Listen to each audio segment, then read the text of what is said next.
Okay, solving the equation dp dt equals kp with the condition p of 2 equals 800, p of 6 equals $1,100. We get two equations that we can solve for k and a. We divided the two equations and obtained our solution for k. 1/4 natural log of 1.375. That comes out pretty close to 0.08. We'll worry about that later. We don't really need that to determine this. Now we have AE to the 2 times 1/4 natural log, etc. equals $800 just by substituting this value of k into this equation. We can simplify that slightly and we get AE to the 1/2 natural log of 1.375 equals $800. By the laws of exponents, this is equal to e to the natural log of 1.375 raised to the 1/2 power.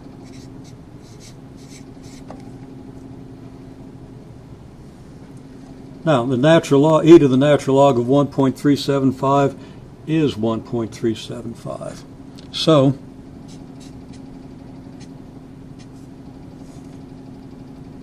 a times 1.375 raised to the 1/2 has to equal $800, so that a equals $800 divided by 1.375 to the 1/2, which can be written the square root of 1.375. Now, square root of 1.375 is about 1.17, I believe, and that's going to end up being approximately, well, let's not even approximate it. Okay, yeah, let's approximate it. 0.17 is about 1/6, so this will be about 6/7 of $800, which is going to be a little more than $800 less, so it's going to be about $686, big question mark there. You can figure that out with your calculator. I'm not going to get into that. So we've determined that A is about, if my approximation is correct, and I kind of doubt it, around $680 or something like that. And K is 1/4 the natural log of 1.375.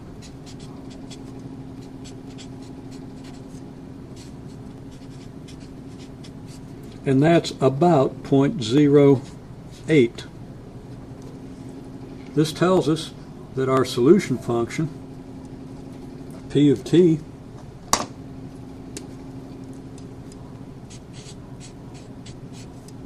equals A e to the kt is about equal to, let's just say $680 times e to the 0.08 t. Now again, you can check my figures, and we can also check this solution by plugging in t equals 2 to see if we get about $800, and t equals 6 and see if we get about $1,100. And if you get an accurate solution, use your calculator to do these calculations, it would come full circle. Let's look at the geometry of this equation. If dp dt equals kp, well, we just determined that k is 0.08 for the given conditions here, so that dp dt is equal to something close to 0.08 times p. Now, if that's the equation, let's map things out on the coordinate plane here. We put p versus t, and we divide the p-axis up at 12 and 8 and 4, and 1 will be way down here. If dp dt is 0.08p, then when p equals 4, this tells us that dp dt equals 0.32. Now that would imply that our graph has a slope, because the slope of course is equal to the dp dt, a slope of 0.32 everywhere where p equals 4.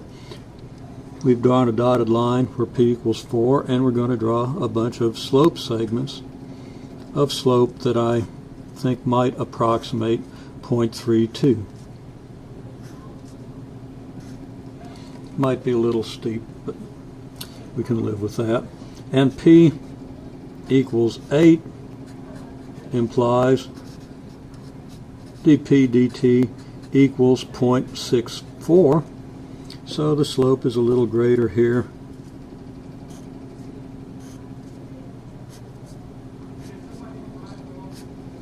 And when p equals 12, it's going to turn out that the slope is, well, 12 times 0.08 is 0.96, a slope pretty close to 1. So the graph, again, continues to get steeper. Now, these lines show us how our solution curves are going to behave geometrically.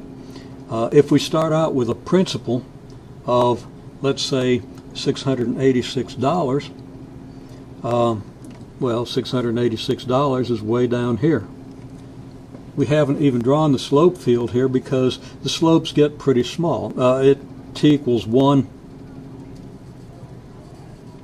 Our slopes are 0.08. That's a pretty small slope.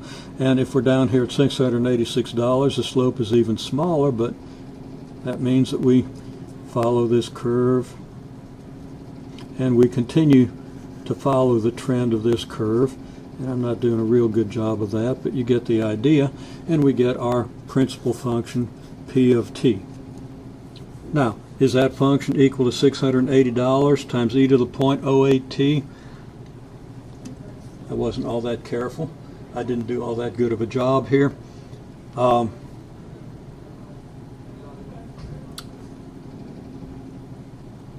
Just noticed that this video is going pretty long. I think I made a mistake there, but we'll live with it. Okay. Now, is that consistent with the idea that P of 6 is $1,100? Well, 6 occurs here. That would be here in the function. It looks closer to $2,000 than $1,100, so I probably exaggerated the slope, but we get the idea.